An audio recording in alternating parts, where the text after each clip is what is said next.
Selamat pagi Pak Guru dan teman-teman semuanya. Sebelumnya perkenalkan saya Nadine dari Akuntansi 2019 dan pada saat ini saya akan menjelaskan mengenai PR pertemuan kedua akuntansi lanjutan yaitu pada chapter 2 Advanced Accounting materi investasi saham.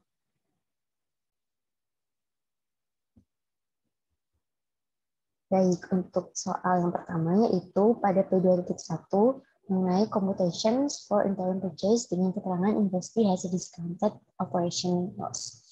Nah, ini berarti bahwa perusahaan itu mengakuisisi interim purchase yaitu pada periode tertentu yaitu pada pertengahan tahun.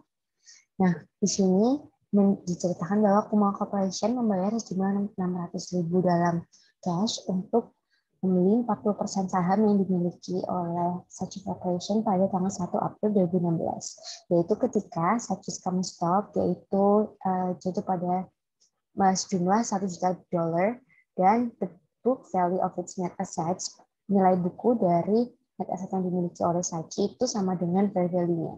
Selama tahun 2016, Sachi membayar dividen sejumlah 30.000 untuk setiap quarter untuk 4 quarter ini, dan Sachi's net income itu sebagai berikut, yaitu income from continuing operations bisa dari 50.000 dikurangkan dengan discontinued operations bisa 50.000 dan menghasilkan net income sebesar 200.000.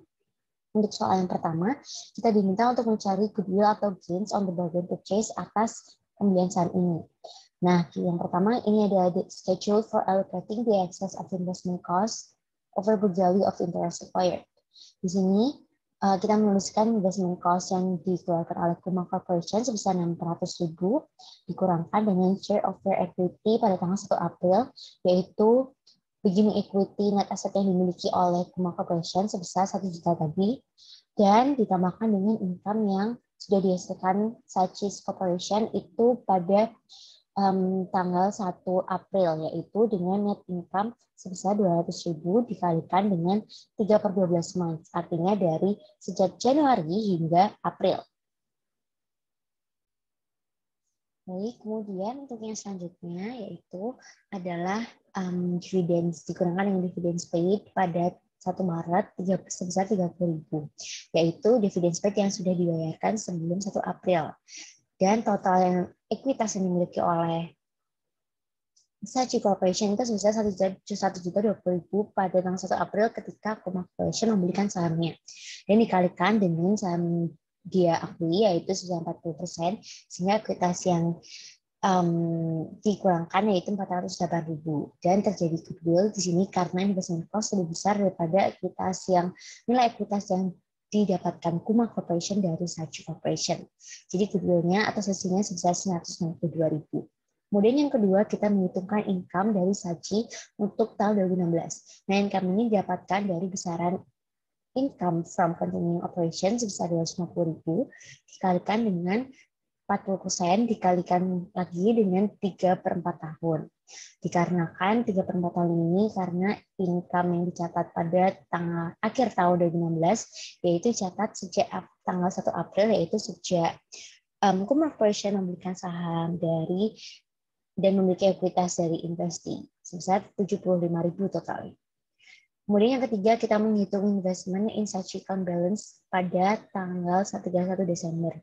Nah, karena sudah jadi investasi ini pada tanggal 1 April, maka dicatatkan sebesar 600.000. Kemudian karena Kumau sudah menginvestasikan kepada Sachi, ditambahkan lagi dengan income dari yang dimiliki oleh Sachi itu pada tahun 2016 sebesar 75.000 dan dikurangkan dengan dividen yang sudah dikeluarkan oleh Sachi untuk Kumau Corporation sebesar 36.000 sehingga totalnya di sini 639.000. Kemudian yang keempat yaitu menghitung kumas equity yang dimiliki oleh Kumau pada net asset Sachi. Sachi ini pada awalnya memiliki stockholders equity sebesar 1 juta dan ditambahkan dengan total net income-nya sebesar 200.000 dan dikurangkan dengan dividen yang sudah dikeluarkan oleh Sachi, yaitu dengan total 30.000 dikali 4 quarter tadi sehingga menghasilkan 120.000. Dan hasilnya ada 180.000 dikalikan dengan investment interest yang dikeluarkan yang diakui oleh Kumau yaitu 40% dengan total ekuitas yang dimiliki Kumau pada akhir tahun sebesar 432.000. Yang kelima, kita diminta untuk menghitung berapa jumlah discounted operation loss yang dicatat oleh Kuma di akhir tahun 2016, yaitu akan dicatat sebesar 40% dikali dengan total discontinued operation loss-nya, sehingga menghasilkan 20.000 dan dicatat bersama dengan discontinued operation lainnya dalam tahun tersebut. Baik, kemudian kita akan beralih ke soal yang berikutnya, yaitu P2.3, yaitu dengan soal bargain purchase acquisition. Pada soal ini, Raj Ltd itu akan mengakuisisi Akash Ltd pada tanggal 1 Januari 2014 dengan menerbitkan 10.000 lembar saham dengan $10 per common stock dan total market value-nya sebesar 800.000. Kemudian Raj Ltd ini akan membeli ownership-nya itu sebesar 40%, mengakuisisi sebesar 40%.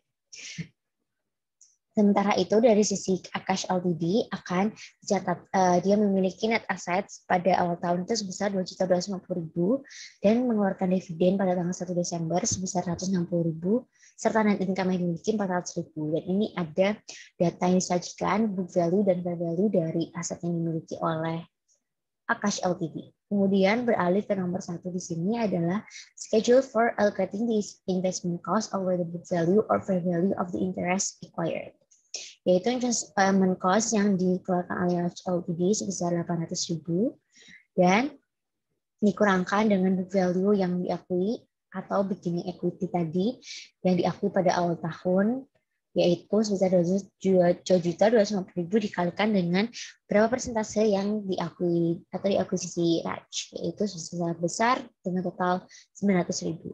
Kemudian ini dikurangkan dan ketemu excess cost over book value bisa minus 100.000 yang artinya book value-nya lebih besar daripada cost, di mana ini terjadi bargain purchase. Kemudian alokasinya adalah sebagai berikut dengan computation sebagai berikut. Didapatkan excess fair value inventory sebesar 20.000, equipment minus 40.000 dan notes payable 80.000. Nah, mengapa di notes payable ini fair value yang over dari book value dicatatkan sebesar positif 80.000 sebesar overvalued karena ini berkebalikan dengan konsep aset di mana jika inventory dan equipment memiliki fair value di atas book value-nya akan dinilai overvalued. Sementara kebalikannya jika notes payable book value-nya lebih besar dari fair value akan dinilai overvalued. Maka dari itu perhitungan dari excess fair value dan book value ini akan dikalikan dengan interest acquired yang diakui dan ditukarkan di kolom sebelah kanan. Dengan total net asset-nya nanti 24.000 dan ketika kita sudah mengetahui berapa excess cost over book value-nya sebesar 100.000, maka sisanya akan diakui sebagai gain from bargain purchase sebesar 124.000. Kemudian beralih ke soal selanjutnya, yaitu untuk journal entries pada Raj Ltd di tahun 2014. Yaitu pada tanggal 1 Januari, ia mencatat akuisisi sebesar 40% dari ekuitas yang dimiliki Akash Ltd, yaitu mencatatkan mendebitkan investasi di Akash Ltd sebesar 800.000 ditambah 194.000, yaitu 800.000 ini merupakan investment cost yang dikeluarkan dan 124.000 merupakan gain from bargain purchase tadi. Sehingga memiliki aset atau investasi di Akash Ltd senilai 924.000. Kemudian mendebitkan common stock, yaitu yang dinilai dari saham yang dikeluarkan oleh Raj dalam untuk mengakuisisi Akash Ltd ini sebesar $10 dikalikan dengan 10.000 lembar saham yang dikeluarkannya. Kemudian additional paid in capital didapatkan dari pengurangan dari penambahan common stock ditambah gain on bargain purchase ini, yang mana sisanya adalah 700.000 untuk menghasilkan 924.000. Kemudian kita mencatatkan dividen yang diterima oleh Raj Ltd yaitu sebesar 40% dari 160.000, sebesar cash 64.000 sudah didapatkan dalam bentuk cash dan mengurangkan investasinya sebesar 64.000. Dan yang ketiga, kita mencatat investment income yang diterima Akash Ltd sebesar 152.000. Nah, computationnya adalah sebagai berikut, di mana Raj itu mencatat Akash net income 400.000 dikalikan dengan 40% yang diakuinya sebesar 160.000 dan excess-excessnya ini juga. Nah, mengapa tanya berkebalikan? Karena sudah dialokasikan ke net asset yang dimiliki oleh Raj Ltd sehingga dikurangkan untuk inventory, ditambahkan untuk equipment dan dikurangkan untuk notes payable dan menghasilkan 152.000. Dan yang terakhir kita mengkalkulasi investment income pada Akash Ltd's balance. pada tahun Desember 31. Nah, kemudian karena udah ada initial cost sebesar 800.000, maka kita catatkan kemudian gain on bargain purchase yang diakui Raj yaitu sebesar 124.000, kemudian dividends yang diterima sebesar kurangkan sebesar 64.000 dan income yang didapatkan dari cash LTD sebesar 152.000 sehingga menghasilkan ending balance sebesar 100.012.000. Nah, sekian untuk penjelasan soal P23 dan P21 dari saya. Untuk kurang lebihnya mohon maaf. Terima kasih Pak Guru dan teman-teman atas perhatiannya. Sampai jumpa.